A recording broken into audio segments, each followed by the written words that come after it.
आज के कार्यक्रम में आपका स्वागत है।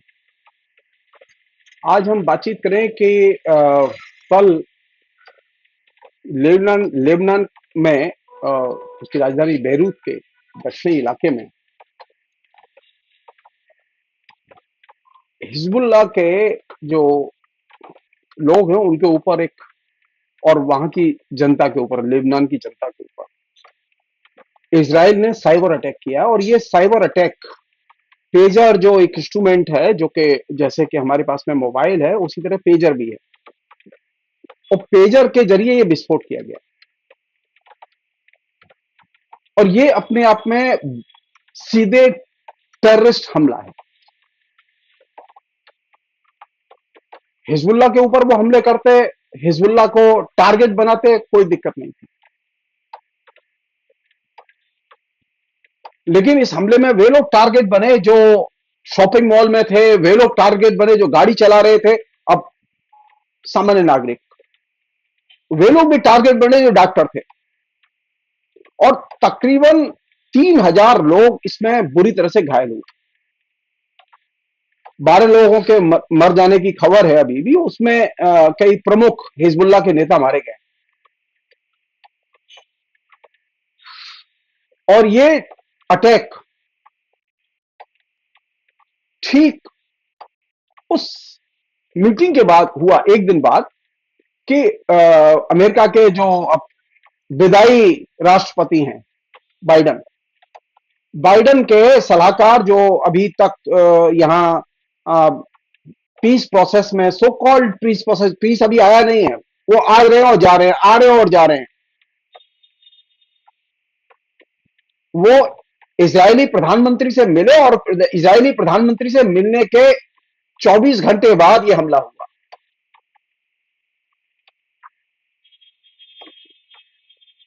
अब हमारे देश के लोग सावधान हो जाएं इस बात से, मैं साफ कह रहा हूं। जो लोग ये सोचते थे कि उनकी प्राइवेसी सुरक्षित है, वे गलतफहमी के शिकार हैं। हिंदुस्तान में किसी भी व्यक्ति की प्राइवेसी सुरक्षित नहीं है, सबके ऊपर निगरानी चल रही है।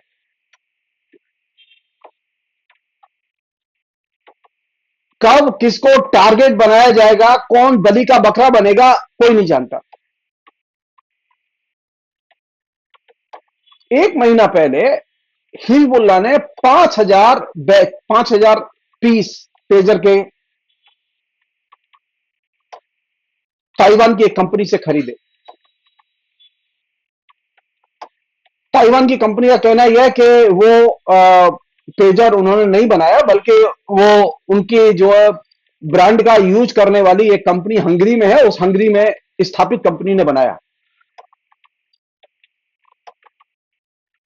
अब तक का एक्सपीरियंस ये रहा है कि जो पुराने जो समाजवादी देश हैं, उन समाजवादी देशों के साथ में एक मिनिमम दूरी वहां के कैपिटलिस्टों ने, वहां की पार्टियों ने अमेरिका के साथ रखी थी। हंगरी कल तक समाजवादी था, लेकिन पेजर जो वहां से आया, उस पेजर में एक इनबिल्ट उपकरण था। और उस उपकरण के जरिए ही यह विस्फोट, जैसा कि मीडिया की खबरें हैं, राइटर्स ने भी दिया है, न्यूयॉर्क टाइम्स ने भी दिया है, वॉल स्ट्रीट जर्नल ने भी दिया है, सभी दुनिया के बड़े मीडिया घरानों ने इस खबर को रिपोर्ट किया है कि हमास ने बाकायदा सुनियोजित ढंग से ये हमास के ऊपर, सॉरी, हिजबुल्लाह के ऊपर ये सुनियोजित ढंग से मोसाद ने हमला किया है। और ये चीज अपने आप में चिंता की चीज है।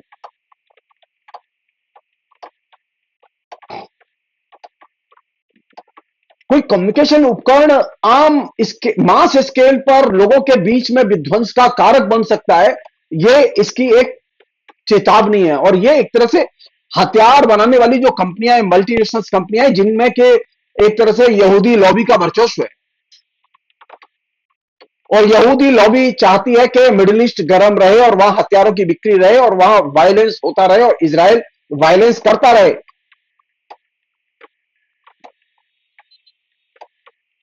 तो हथियार बनाने वाली कंपनियों ने अब, जैसा कि मैं बहुत पहले जब मैंने 2000 में किताब लिखी थी सूचना समाज,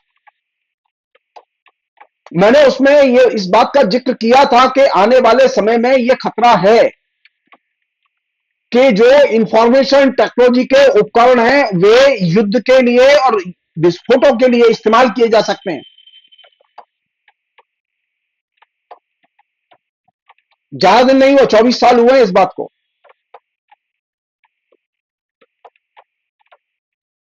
निर्दोष लेबनानी नागरिकों पर, बेरूत के नागरिकों पर यह हमला हुआ है जो कि युद्ध के मोर्चे पर नहीं थे। कोई ड्राइव कर रहा है उसकी ऊपर, उस पेजर में विस्फोट, कोई मॉल में उसके पेजर में विस्फोट। कमाल। हिजबुल्लाह ने 3000 पेजर वो लोगों के बीच में डिस्ट्रीब्यूट किए या बेचे, जो भी किया हो। तो पहला सबक भारत के लिए और भारत के नागरिकों के लिए, वे जब उपकरण खरीदें तो बहुत सोच समझ के उपकरण खरीदें, कभी भी आप टारगेट बन सकते हैं।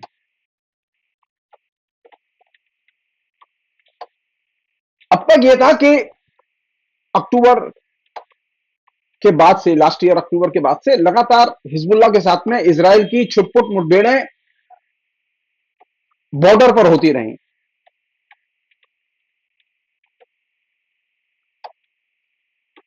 लेकिन ये इजराइल का जो रिटालिएशन है, ये बहुत ही सीरियस रिटालिएशन है, इसके सीरियस इंप्लीकेशंस है सारी दुनिया के लिए।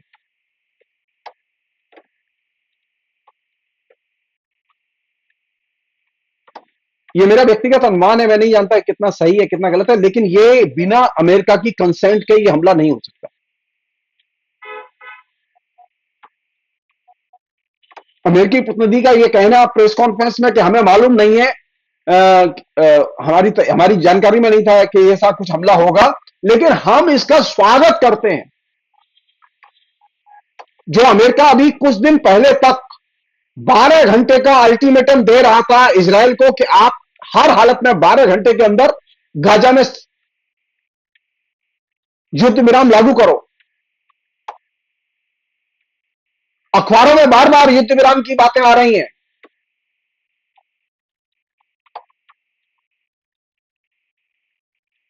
आश्चर्य की बात है कि हम फिलिस्तीनियों के दोस्त हैं, लेकिन फिलिस्तीनियों का जो मासेकर गाजा में हुआ है उसके बारे में हमारी सरकार को जितना कठोर रुख अपनाना चाहिए था वो कठोर रुख नहीं अपनाया उसने, बल्कि उल्टी बात हो रही है कि हमारे यहां का जो देश का जो पूंजीपति जो नया नया मार्केट में उतरा है, वो पूंजीपति जिसने के नए हथियार बनाने के कारखाने खोले हैं, कितना शर्मनाक है कि वे हथियार बनाने वाली कंपनियां भारत की, वे इजराइल को हथियार सप्लाई दे रही जो मासेकर में फिलिस्तीनी जनता के जनसंहार में काम आ रहे हैं।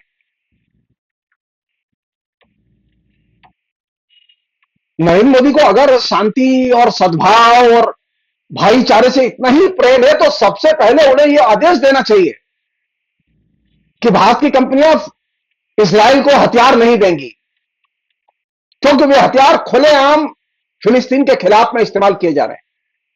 और तो और हम लोग कहते हैं ना कि ये जो मुनाफा है और मुनाफाखोरी है वो बहुत ही कुत्ती चीज है। यूक्रेन गए तो यूक्रेन किसके लिए गए? हथियारों के सौदे के लिए।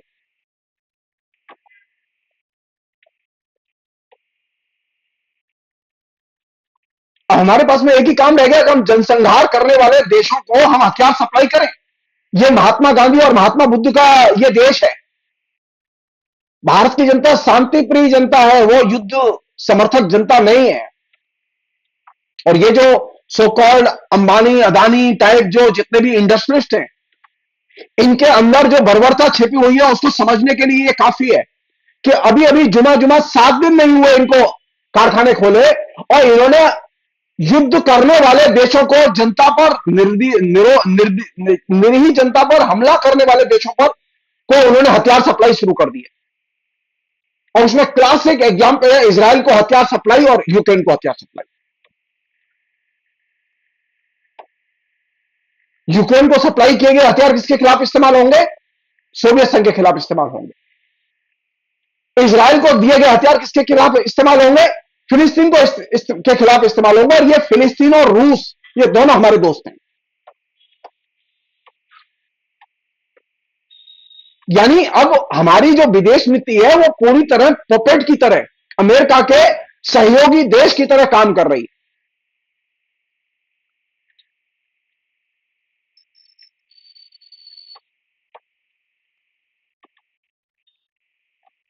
एक अन्य चीज जो कि कायदे से इसमें नोटिस ली जानी चाहिए, वो ये कि स्नोडेन, एडवर्ड स्नोडेन, जो कि जिसने कि विकी लीक में बहुत बड़ी भूमिका अदा की थी, जो कि सीआईए का एक तरह से कॉन्ट्रैक्टर था, उसने बहुत ही साफ बयान दिया है, ट्विटर पर उसका बयान है। उसने कहा है कि ये एक तरह से रेकलेस हमला है इसराइल का। इस हमले को करते समय नागरिकों की हत्या का ख्याल ही नहीं रखा गया।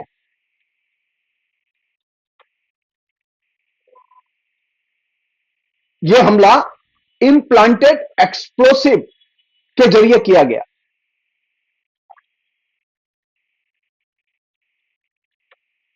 इससे एक चीज साफ होती है कि इसराइल में रेकलेस ढंग से हमला करने की प्रवृत्ति है, और वो बार बार जाहिर होती रही है। इस हमले में भी वो जाहिर हो रही है।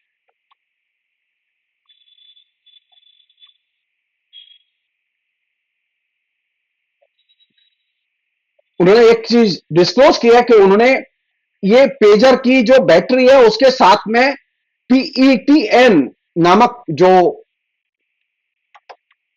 उपकरण है वो लगा के दिया। और इसके कारण कोई दूर से अगर इसे संचालित करेगा और निर्देशित करेगा तो इसमें विस्फोट हो सकता है।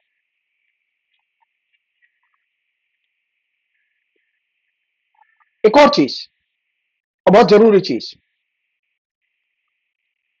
इजराइल के पीएम ने इस हमले के तत्काल बाद ही एक पोस्ट लिखी थी हमले के ऊपर, लेकिन पता नहीं क्या प्रेशर आया इजराइल के प्रधानमंत्री नेतन्याहू के ऊपर कि उन्होंने वो पोस्ट ट्विटर से हटा ली।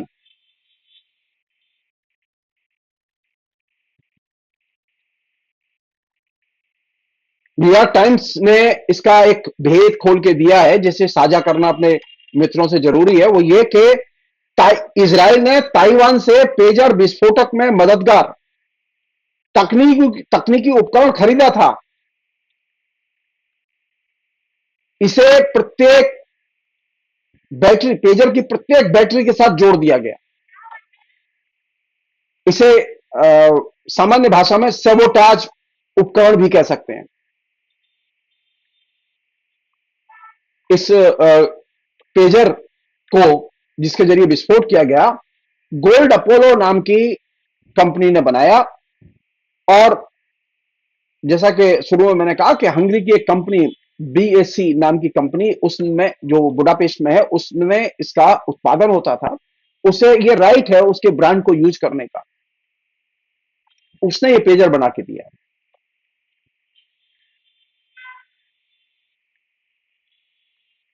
तकरीबन 3,000 पेजर जो है हिजबुल्लाह ने अपने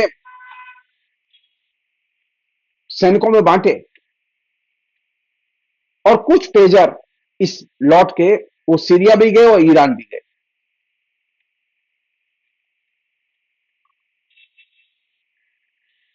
न्यूयॉर्क टाइम्स का कहना है कि 5,000 में से 3,000 डिवाइस में ये सेबोटाज विस्फोटक लगाया गया। और इसका एक ही जिसे कि कंप्यूटर की टेक्नोलॉजी में, आज की टेक्नोलॉजी में एक ही थ्योरी है जिसका कि इस्तेमाल किया गया। वो थ्योरी क्या है? वो थ्योरी है कि यूज इट और lose it, use it and lose it. इस थ्योरी के तहत वह पूरा का पूरा उपकरण कि आप जो ही इसका इस्तेमाल करेंगे आप मरने के लिए आवश्यक हैं।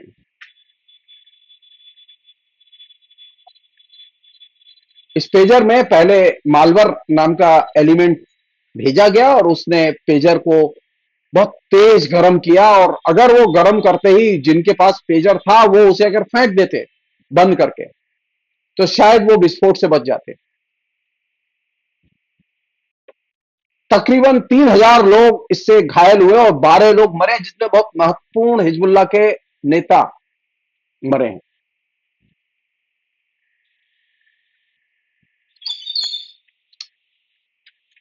आखिरी चीज, इतने बड़े हमले के बावजूद हमारी सरकार ने इसको कंडेम करते हुए बयान क्यों नहीं दिया? पेजर विस्फोट टेररिस्ट हमला है और इसकी निंदा की जानी चाहिए। नरेंद्र मोदी सरकार अपने इजराइल की भक्ति और मित्रता के फ्रेमवर्क से बाहर आए और निर्दोष लोगों की जो हत्याएं हुई हैं उसके बारे में बोले। वो जो इतना बोलते हैं ना आतंकवाद के खिलाफ में, जो खुल्लम खुल्ला आतंकवाद है, इसमें निर्दोष 3,000 लोग शिकार बने। ये वे लोग शिकार हुए हैं जो युद्ध के मोर्चे पर नहीं थे। हम देखना चाहते हैं कि भारत सरकार इसकी खुलकर निंदा करती है कि नहीं करती। अभी तक मैंने तो बयान नहीं देखा। मुझे निश्चित तौर पर इस घटना से बहुत पीड़ा हुई है और यह खतरे का संकेत है। आपने पेगासस देखा था, जिस पेगासस का यहां यूज हो रहा है। पहले कहा गया कि ये जो क्या नाम है ड्रोन, ये खाली जासूसी और निगरानी के लिए। अब इनके जरिए बम भी बरसाए जा रहे हैं और उसकी तरक्की देखिए। मणिपुर में आतंकियों के पास में ड्रोन से बम फेंकने की क्षमता और ड्रोन के जरिए घूमने की क्षमता भी विकसित हो गई। ड्रोन है उनके पास में, वो ड्रोन जो है वो लेकर घूम रहे हैं और उनके पास में विकसित रॉकेट भी हैं। तो जिस देश में विभिन्न इलाकों में टेररिस्ट ग्रुप काम कर रहे हो, वहां की सरकार इस तरह के अटैक और इस तरह की टेक्नोलॉजी को लेकर अपनी बाकायदा दो टूक राय जाहिर करें। और हमारा मानना है कि भारत सरकार को एकदम सीधे निंदा इसकी करनी चाहिए। अंत में, फिलिस्तीन के मसले पर नरेंद्र मोदी, फिलिस्तीन में सामान्य लोगों की हत्या नहीं हुई है। फिलिस्तीन के नागरिक मुसलमान नहीं है।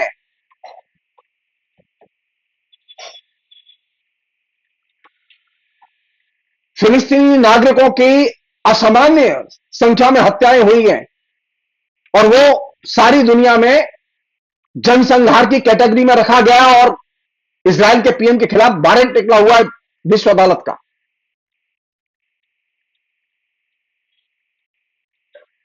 नरेंद्र मोदी की सरकार को खुल के फिलिस्तीनी मसले पर फिलिस्तीनी जनता के साथ खड़ा होना चाहिए और ये जो हथियारों की सप्लाई इजराइल के लिए हो रही है, इस हथियारों की सप्लाई को रोका जाना चाहिए। फिलहाल इतना ही। बहुत बहुत शुक्रिया। Thank you.